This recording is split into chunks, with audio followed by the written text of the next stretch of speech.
लाखों भोगी जो न जान पाएंगे वो आज आप लोग जान सकते हो, और लाखों भोगी का पतन होगा लेकिन आपका पतन न होगा अगर ये चर्चा आपकी समझ में आ जाए। ये इशारा मैं कर रहा हूं। और आपको ये बातें अगर समझ में आ जाए, भजन क्या है, नाम जप क्यों करना चाहिए, ये मैंने यथार्थ दर्शन नाम की पुस्तक में सब लिखा है।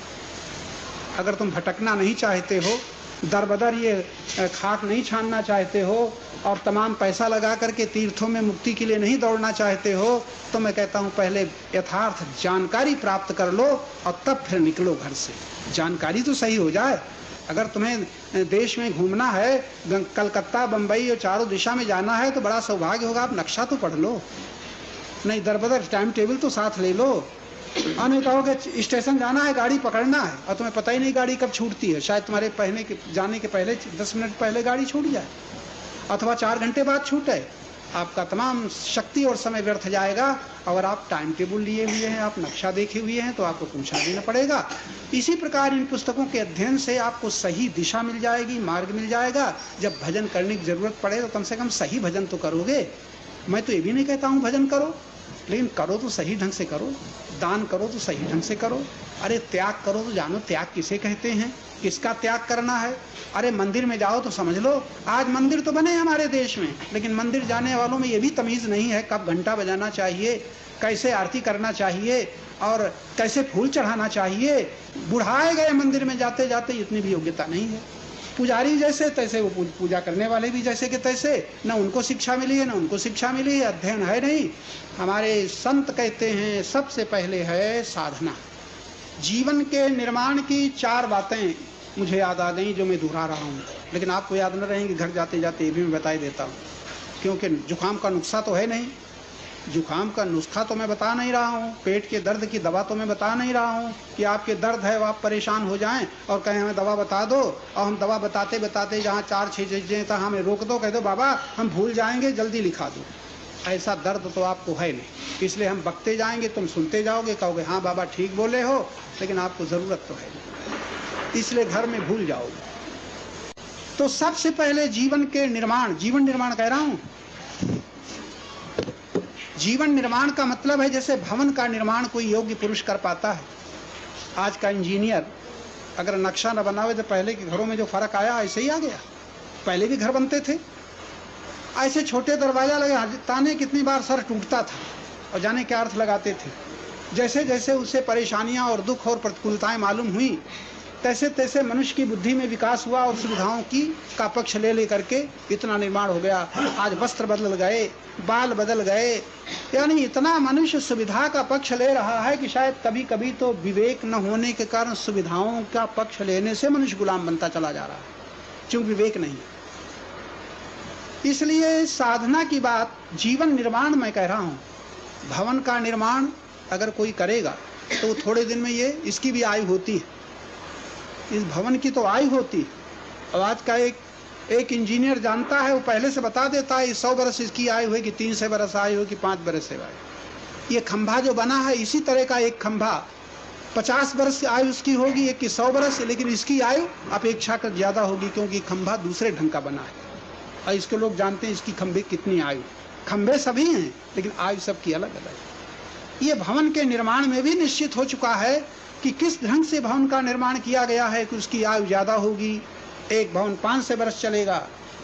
ये हमारे ये सब बाबू लोग जानते हैं कि ये पुल कितने दिन चलेगा, इसकी कितनी आयु होगी। तुम्हारे यहाँ का इस पुल बनाने वाला नहर का वो जान पहले ही से बता गया है कि किसी समय ये पुल पुराना, इसकी आयु समाप्त हो जाएगी।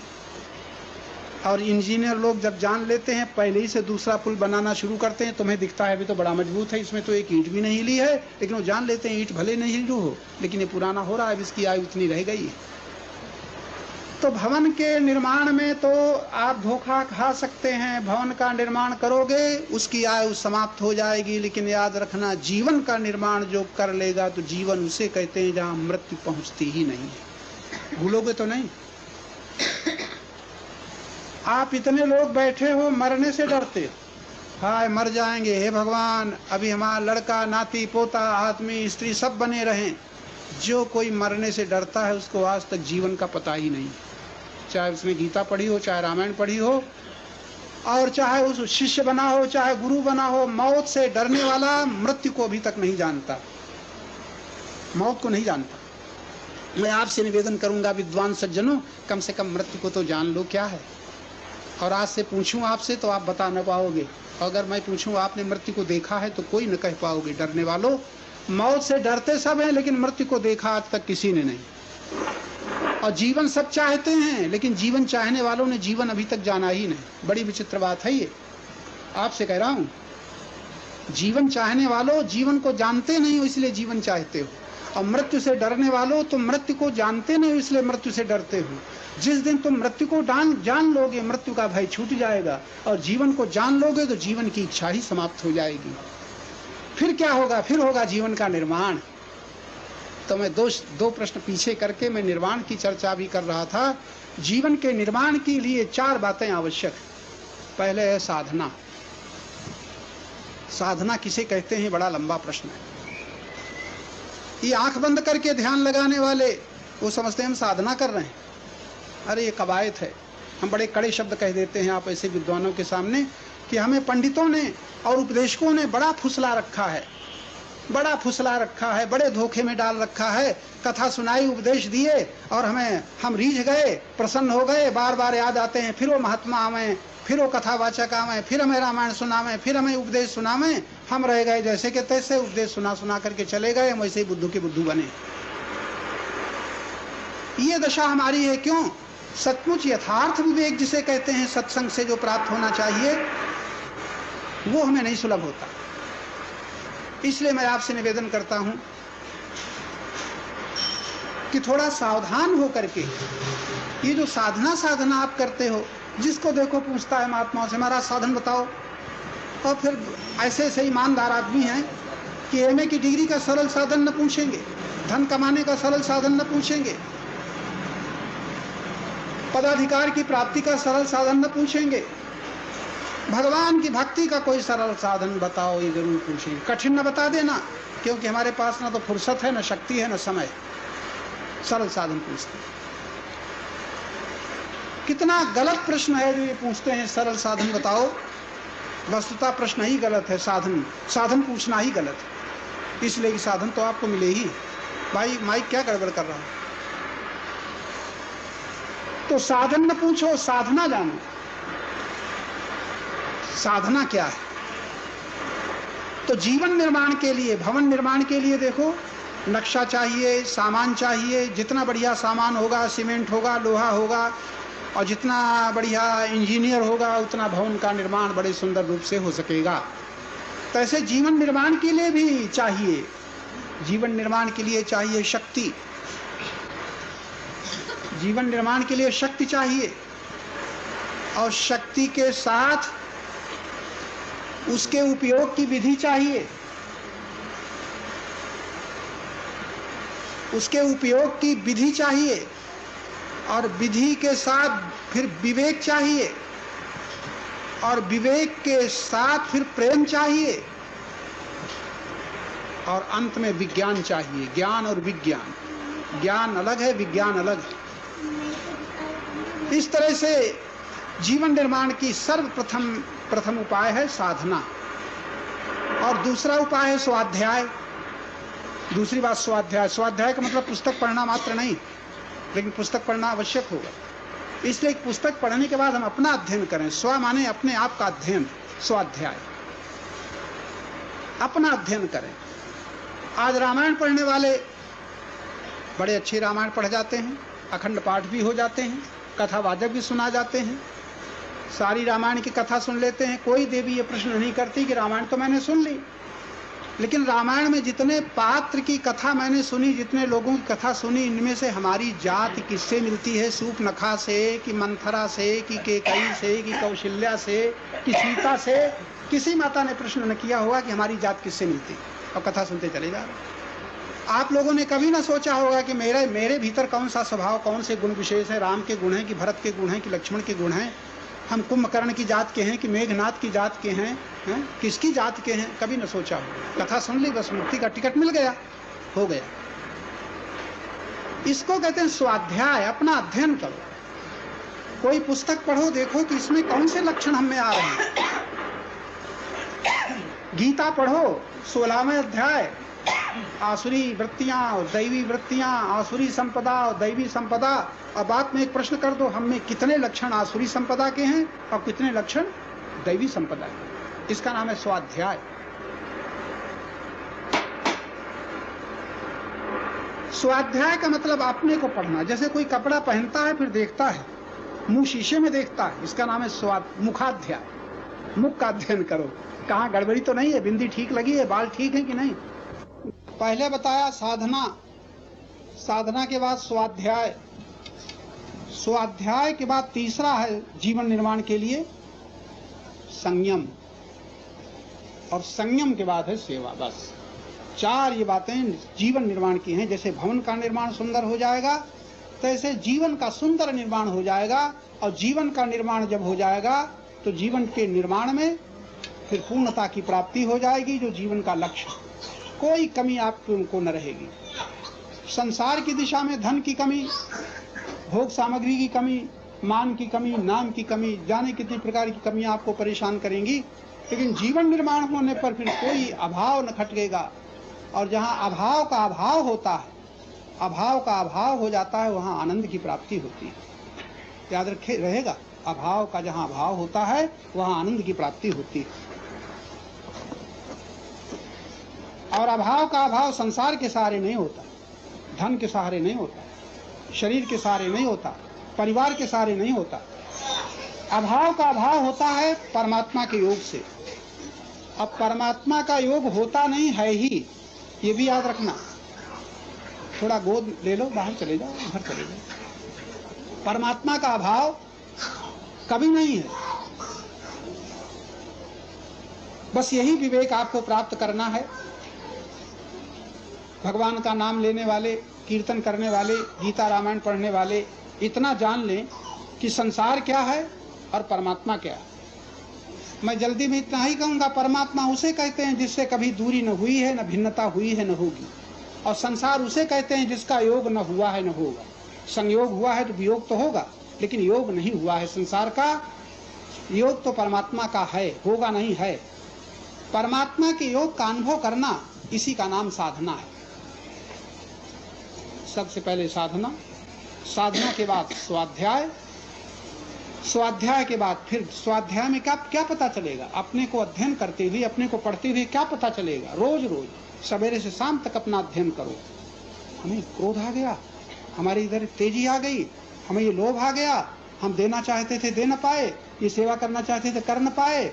जो देवी, जो साधक व्यवहार के क्षेत्र में अपने को पढ़ता चलता है, देखो यहाँ ये करना था, ऐसे बोलना था और हम न बोल पाए, ऐसे बोल गए, ऐसे दे गए, ऐसे चल गए, इसका नाम है स्वाध्याय।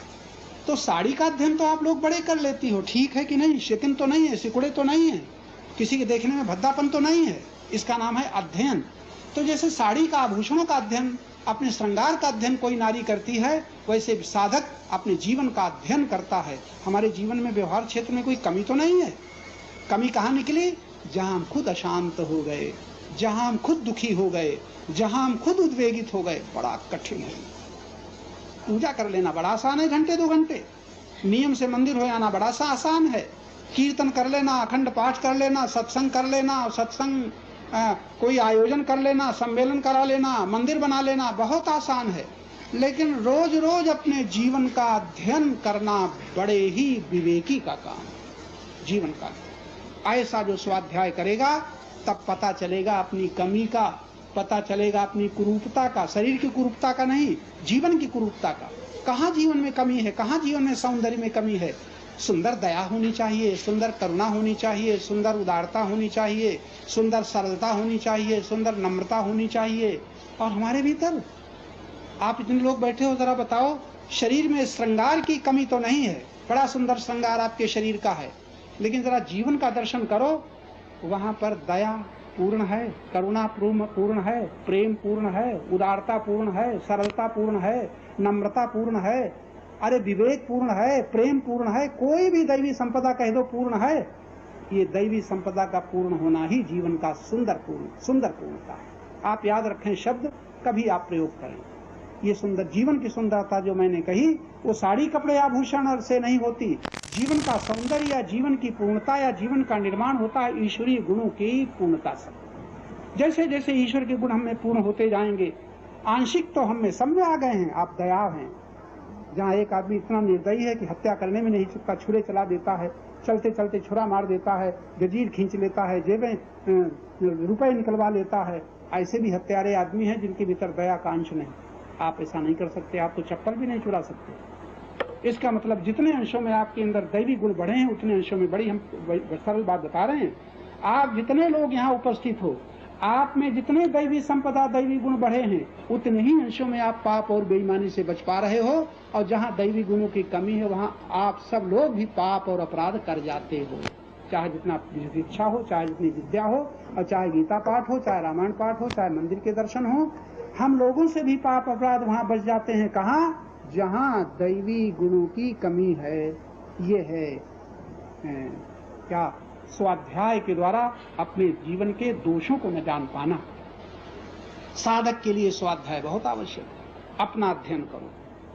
और यहाँ दूसरे का बड़ा अध्ययन होता है। देवरानी ने ऐसा कह दिया, ऐसा हमें देखती है, देव जेठानी ऐसा हमें समझती है, सास हमारी ऐसी है, बहू ऐसी आई है, पति महोदय ऐसे हैं, पत्नी ऐसी है। सब दूसरे का अध्ययन करते हैं और हम कैसे हैं इस पर बिल्कुल दृष्टि नहीं। सब दूसरे का, हम हजारों का मुख देख सकते हैं, अपना मुख नहीं दिखाई पड़ेगा जब तक आईना न हो। तो जैसे आईना में अपना मुख दिखाई पड़ता है, तैसे प्रत्येक संग में अपना दर्शन होता है। किसके संग से हम पर क्या प्रभाव पड़ा, किस संग ने हमें लोभी बना दिया, किस संग ने हमें मोही बना दिया। आप मोही बने हो ना, और संग न होता तो मोही बनते, संग न होता तो लोभी बनते, संग न होता तो अभिमानी बनते, संग न होता तो कामी बनते, संग न होता तो ईर्ष्या करते, द्वेष करते, निंदा करते, कलह करते, क्रोध करते। बोलो, अकेले कहीं बैठे होते क्या करते? जो कुछ हम लोग कर रहे हैं, जो कुछ हम लोग बने हैं, संग ही के द्वारा तो बने हैं। और इतने विद्वान होकर के हम लोग, बड़ी लंबी चर्चाएं करके भी हम लोग अपना अध्ययन नहीं कर पाते। इसलिए साधना के बाद स्वाध्याय। साधना का तो अर्थ है साधे रहो, साधे रहो। वाणी को साधे रहो, पैरों को साधो, हाथों को साधो, 5 ज्ञानेंद्रियों को, 5 कर्मेंद्रियों को साधो। और साधने के बाद फिर अपना अध्ययन करो। कहाँ न साध पाए, ये है साधक का परम कर्तव्य। कहाँ हम न साध पाए, और जहाँ न साध पाए, रोज रोज इतने भूलें होती हैं कि मन को नहीं साध पाते हो। दुर्भाग्य, घरों में रहते हुए मन को नहीं साध पाते हो तो क्या, जो मन कर चाहता है वही कर उठाते हो। और इतना भी ध्यान ना आया हम जो कर रहे हैं किसी की सेवा है कि अपना सुख का स्वार्थ है। जैसा कि मैं अपने लिए प्रमाण देता हूँ, हमारे पास आने वाले नहीं जानते कि मैं स्वामी जी की सेवा करने जा रहा हूँ कि अपनी सेवा लेने जा रहा हूँ। मैं स्वामी जी की पूर्ति करने जा रहा हूँ कि अपनी पूर्ति करने जा रहा हूँ। मैं दर्शन करने जा रहा हूँ स्वामी जी के लिए कि अपने लिए। तो अपनी खुशी के लिए दर्शन करने आते हो। तुम कहते ये अध्ययन हो गया। कहाँ अध्ययन है? अब आप नहीं जान पाओगे अपनी कुरूपता को, अपने दोषों को। इतनी छोटी छोटी बातों में भगवान की पूजा कर रहे हो, कभी आपने पता लगाया भगवान की पूजा है कि हमारे मन की पूजा? भगवान की प्रसन्नता के लिए हम फूल चढ़ा रहे हैं कि अपनी प्रसन्नता के लिए हम चढ़ा रहे हैं? क्या ख्याल है आपका?